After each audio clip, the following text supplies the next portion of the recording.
No matter what relationships we have in our lives, there will be issues that will come to the surface once we're sober. Our using and drinking affected all of our relationships, including partners, children, parents, siblings, friends, bosses, coworkers, and especially our relationship with ourselves. When I got sober, my primary relationship was with my parents. They didn't trust me. Why should they? I had broken so many promises to them. The truth is, I didn't even trust myself. I came to realize I had never let anyone get to know the real me. I had always been afraid that people would not like me if I told them my truth. My truth was dark. I was an untreated alcoholic and drug addict. This was my little secret. I went to great lengths to hide this fact from everyone around me. Here are some of the issues you're likely to be experiencing in regards to relationships. If we're lucky enough to have people in our lives that still love us, they're probably still reeling from hurt feelings and resentments caused by our actions we took while using. Now that we're sober, we may find that they're cold to us. Or they could fall into the opposite spectrum of hypervigilance, terrified we'll use again. Many of us have lost a lot of friends, partners, and other relationships due to our use. There are countless reasons why, but often it's because our actions were atrocious, or we were just too unreliable or out of control for them. If you're like me, one of the people you let down the most during your addiction was yourself. There were many promises I made to myself that I broke. I was always setting up new rules for my use only to find myself breaking them. I won't drink alone. Wait, it doesn't really count if I start the party by myself. Or the classic daily promise I made to myself toward the end of my addiction. No matter what happens, I won't drink today. Until I got sober, I broke this promise every day. I could no longer trust myself. In early sobriety, our overwhelming guilt often leads to a desire to immediately apologize and be forgiven. How many times have the people in our lives heard us say, "I'm sorry, I'll never do it again"? Who wouldn't get tired of hearing these empty apologies? There's no need to rush into fixing everything right now. In fact, it could do more harm than good.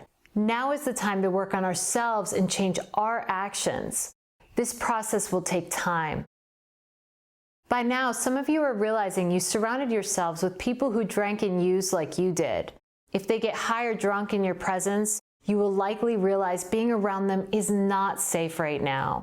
Now that you are sober, you may notice that you have very little in common with them, or you find being around them triggering or even boring. If your instincts tell you to move on or create some distance, follow your gut. This is an area you can take action now to take care of yourself. More than likely, there's some trouble at home. You and your partner may not be on the best of terms. Unless your partner is an active addict, you may want to pause on making any changes to this relationship. You're just getting to know yourself, so it's not a great time to make major life decisions. Some of us wouldn't let people get close to us because we didn't want anyone to know we were addicts. Toward the end of my use, I was attempting to hang out with different people every day. I was hoping they wouldn't realize I was an alcoholic and think, "Oh, she only drinks that hard on Tuesdays." Shocker. We probably were not fooling as many people as we thought. In early recovery, there are many reasons why we don't feel like we fit in. If you're like me, you never felt like you fit in. You were always on the outside looking in, like everyone else had the answer to life and you didn't. Most of us used alcohol and drugs to fit in, to feel normal. It was a great social lubricant and confidence builder. It made us feel funnier, taller, better looking, more fun, less anxious about what people thought of us. Now that we're relating to people without it, it can feel awkward and uncomfortable. In early recovery, some of us find it difficult to connect with our friends, even the supportive ones. They may feel unsure of how to act around us now that we don't drink. Your friends may stop inviting you to places with alcohol, making you feel left out.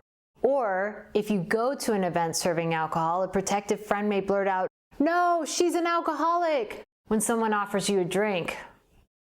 These are awkward moments that most people in recovery have experienced at some point. It's possible you feel left out because they just don't get it. Here, it might help for us to keep in mind that they may never get it, and that's okay. A non-addict will never understand what it's like to be an addict. We could try to explain it to them, but it's not really something you can understand without experiencing. Time, action, and acceptance are key to working through relationship issues. Rest assured, we will dive further into solutions around these topics in the coming sections.